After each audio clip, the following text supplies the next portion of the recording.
Assalamu alaikum everyone. My name is Ali Sultan and I am student of Rehan School Foundation level F at Islamabad campus. Today I watched the TEDx talk Never Give Up on Your Dream by Imran Khan. This talk is very inspiring and easy to understand.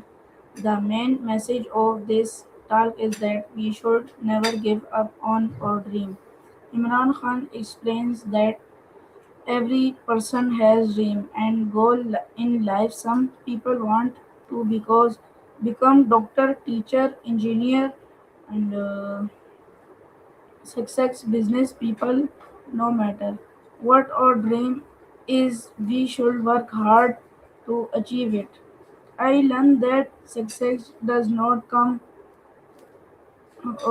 fillers and difficult station. But this challenge should not stop us. Instead, they should make us strong and help us learn new things. One important lesson from this talk is that hard work is the key to success.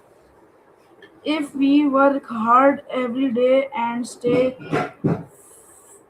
focused on our goals, we can achieve great things.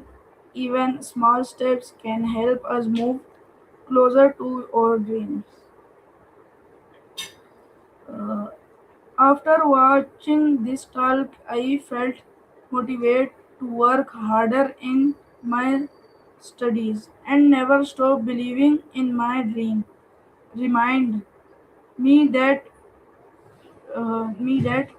continuous effort and are very important for success. Thank you everyone for listening to my presentations. I hope you learned something useful from this talk. Allah Hafiz.